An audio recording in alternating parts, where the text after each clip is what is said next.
Assalamualaikum warahmatullahi wabarakatuh.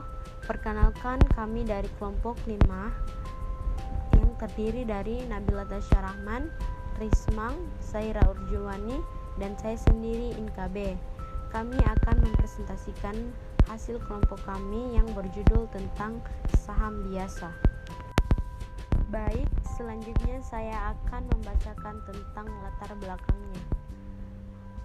Sebagai negara yang sedang berkembang, Indonesia merupakan salah satu negara yang menjadi sasaran bagi pengusaha dalam negeri maupun luar negeri untuk menambah kekayaan dengan membeli saham dalam bentuk investasi. Saham merupakan salah satu jenis surat berharga yang diperdagangkan di bursa efek. Saham diartikan sebagai bukti pernyataan modal di suatu perseroan atau merupakan bukti kepemilikan atas suatu perusahaan. Siapa saja yang memiliki saham berarti dia ikut menyertakan modal atau memiliki perusahaan yang mengeluarkan saham tersebut. Dalam dunia bisnis atau ekonomi, kata saham tidaklah asing lagi bagi kebanyakan masyarakat. Investasi pada saham merupakan investasi yang mulai diminati oleh investor akhir-akhir ini. Saham adalah suatu satuan nilai atau pembukuan dalam berbagai instrumen finansial yang mengacu pada bagian kepemilikan sebuah perusahaan. Dengan berinvestasi pada saham, maka investor akan memperoleh keuntungan berupa dividen atau capital gain.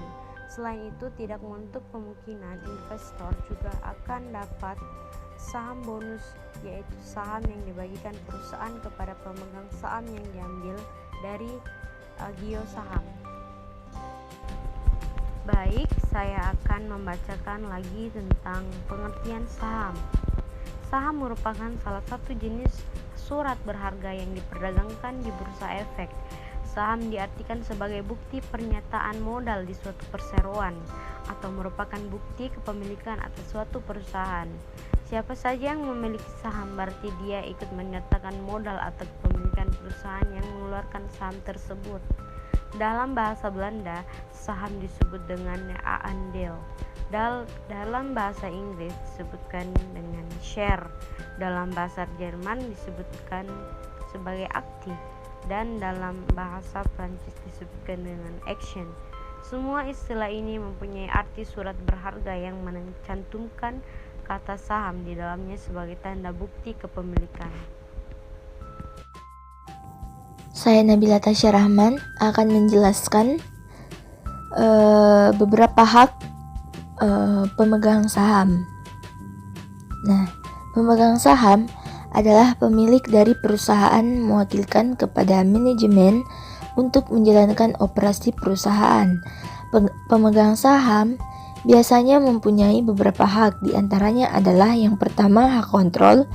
Pemegang saham biasa mempunyai hak untuk memilih dewan direksi, artinya pemegang saham mempunyai hak untuk mengontrol siapa yang akan memimpin perusahaannya. Yang kedua, ada hak menerima pembagian keuntungan. Sebagai pemilik perusahaan, pemegang saham biasa berhak mendapat bagian dari keuntungan perusahaan. Tidak semua laba akan dibagikan, tetapi sebagian laba tersebut akan ditanamkan kembali ke dalam perusahaan. Nah, yang ketiga ada hak preemptif. Preemptif merupakan hak untuk mendapatkan presentasi pemilikan yang sama jika perusahaan mengeluarkan tambahan lembar saham. Maka jumlah saham yang beredar akan lebih banyak dan akhirnya presentasi kepemilikan pemegang saham yang lama akan turun. Terima kasih. B. Jenis-jenis saham. Saham biasa atau common stock. Jenis saham ini yang paling sering digunakan dan paling populer di pasar modal karena pemilik saham jenis ini akan menerima dividen jika perusahaan memperoleh keuntungan atau laba dan tidak memperoleh dividen ketika perusahaan dalam kondisi buruk serta memiliki hak suara pada rapat umum pemegang saham atau RUPS. Jenis-jenis saham biasa. Common stock atau saham biasa adalah memiliki kelebihan dibandingkan preferred stock, terutama dalam rapat umum pemegang saham yang otomatis memberikan wewenang kepada pemegangnya untuk ikut serta dalam menentukan berbagai kebijakan perusahaan. A. Blue chip stock atau saham unggulan. Saham dan perusahaan dan yang dikenal secara nasional dan memiliki sejarah laba, pertumbuhan, dan manajemen yang berkualitas. B. Growth stock. Saham-saham yang diharapkan memberikan pertumbuhan laba yang tinggi. C. Defensive stock. Saham-saham yang cenderung lebih stabil. D. Cyclical stock. Sekuritas yang cenderung naik nilainya secara cepat saat ekonomi semarak dan jatuh dengan cepat saat ekonomi lesu. E. Seasonal stock. Perusahaan yang penjualannya bervariasi karena dampak musiman. F. Speculative stock. Saham yang kondisinya memiliki tingkat spekulasi yang tinggi, kemungkinan tingkat pengembalian hasilnya rendah atau negatif. Saham preferen atau preferred stock. Jenis saham preferen ini maksudnya ialah pemegang saham memperoleh hak istimewa dan pasti dalam pembayaran dividen dibandingkan jenis saham biasa. Saham atas unjuk atau bearer stock. Pada saham ini tidak tertulis nama pemiliknya supaya lebih mudah dipindah tangankan dari satu investor ke investor yang lain. Siapa yang memegang saham tersebut secara hukum, maka dialah yang diakui sebagai pemiliknya dan berhak untuk ikut hadir dalam RUPS. Saham atas nama atau registered stock. Saham jenis ini ditulis dengan jelas siapa nama pemiliknya. Secara peralihannya harus dilalui melalui prosedur yang lebih ditentukan. Perkenalkan, nama saya Risman. Di sini saya akan membahas materi tentang faktor yang mempengaruhi harga saham. Yang pertama itu tingkat bunga. Tingkat bunga memiliki pengaruh atau dampak pada persaingan dalam pasar modal antara saham dengan obligasi. Apabila suku bunga naik, maka investor akan menjual sahamnya dan ditukarkan dengan obligasi. Hal ini akan menyebabkan suku bunga menjadi turun. Begitupun sebaliknya juga akan terjadi jika tingkat bunga menurun. Yang kedua itu jumlah kas dividen yang diberikan. Pembagian dividen dapat dilakukan dengan dua kebijakan, yaitu sebagian dibagikan sebagai dividen dan sebagiannya lagi dibagikan sebagai laba yang ditahan. Peningkatan sebagian dividen merupakan salah satu faktor yang mempengaruhi harga saham.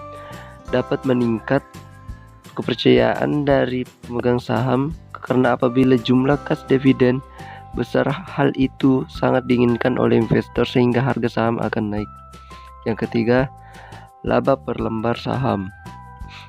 Setiap investor yang berinvestasi dalam suatu perusahaan akan mendapatkan laba dari hasil investasi tersebut. Apabila laba per saham tinggi dalam suatu perusahaan, maka akan memberikan pengambilan yang cukup baik. Hal ini akan meningkatkan investor untuk melakukan investasi yang lebih besar dari sebelumnya, sehingga akan meningkatkan harga saham perusahaan. Yang keempat, jumlah laba yang didapat dari perusahaan. Pada umumnya, seorang investor akan melakukan kegiatan investasi pada suatu perusahaan yang memiliki laba atau profit yang cukup baik, karena menunjukkan pengaruh atau dampak yang besar sehingga para investor tertarik untuk melakukan investasi yang pada akhirnya akan memengaruhi harga saham suatu perusahaan atau perseroan terbatas. Yang kelima, tingkat risiko dan pengembalian. Apabila proyeksi laba dan tingkat risiko suatu perusahaan atau perseroan terbatas meningkat, maka akan mempengaruhi harga saham perusahaan tersebut. Pada dasarnya, semakin tinggi suatu risiko, maka akan semakin tinggi pula tingkat pengembalian saham yang akan diterima. Yang keenam, kebijakan pemerintah. Kebijakan pemerintah juga merupakan salah satu faktor yang mempengaruhi harga saham suatu perusahaan meskipun kebijakan tersebut belum terrealisasi atau dalam tahap wacana. Contoh kebijakan pemerintah yang dapat mempengaruhi harga saham adalah kebijakan perseroan, kebijakan utang, kebijakan ekspor impor dan lain sebagainya. Ketujuh, kondisi fundamental ekonomi mikro. Kondisi fundamental ekonomi mikro mempunyai dampak bagi naik turunnya harga saham di suatu perusahaan karena naik atau turunnya suatu bunga yang disebabkan oleh Bank Sentral Amerika dan tingkat inflasi termasuk salah satu faktor ekonomi makro. serta pengangguran yang tinggi disebabkan oleh goncangan politik dan faktor keamanan yang berpengaruh langsung terhadap naik turunnya harga saham suatu perusahaan. Dan ke-8, aksi korporasi perusahaan. Aksi korporasi yang dimaksud adalah bentuk kebijakan yang diambil oleh suatu perusahaan. Dampak aksi korporasi ini akan menyebabkan perusahaan yang bersifat fundamental dalam perusahaan. Contoh dari aksi korporasi dalam perusahaan ini adalah terjadinya merger, akuisisi, dan right issue. Dan yang terakhir yaitu fluktuasi kurs rupiah terhadap mata uang asing. Perusahaan yang memiliki beban utang mata uang asing atau perusahaan importir akan sangat dirugikan akibat melemahnya kurs tersebut. Hal ini akan menyebabkan meningkatnya biaya operasi dan mengakibatkan harga saham yang ditawarkan akan menurun.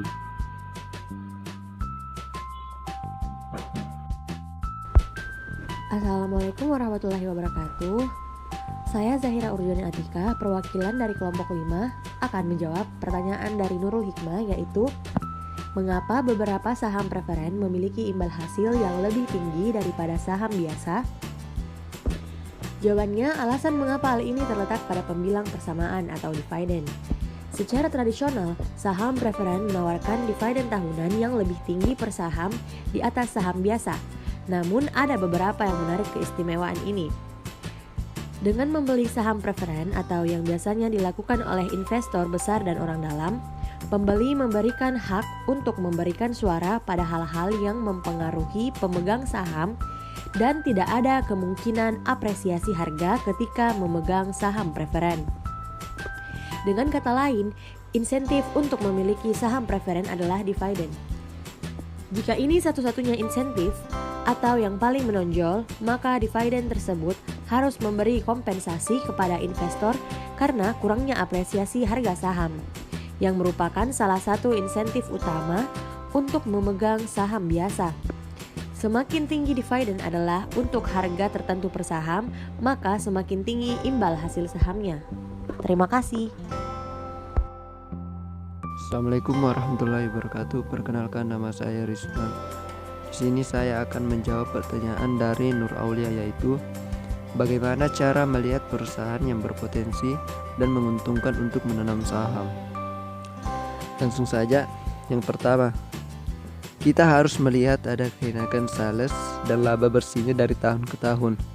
Jika sekali-kali laba bersihnya turun karena kita melihat iklim usaha, kalau ada perlambatan dalam gross domestic product dan sebagainya, jadi dapat dimengerti bahwa perlambatan kinerja dalam perusahaan itu merupakan hal yang wajar. Kedua, perusahaan yang baik dapat dilihat dari arus kas atau cash flow yang positif. Cash flow yang dimaksud adalah free cash flow. Free cash flow artinya Anda bisa mengalokasikan untuk apa aja. Untuk laba yang ditahan, juga sebagian untuk dividen. Nah, ini yang penting untuk investor, bukan spekulan. Dan untuk investor asing biasanya mereka lihat cash flow-nya karena mereka menginginkan dividen. Ketiga, yaitu dengan melihat debt to equity ratio atau rasio utang terhadap modal. Perusahaan yang sehat adalah perusahaan yang DER-nya kecil atau berada di bawah 0,8 atau di bawah 80%, tergantung Anda melihatnya.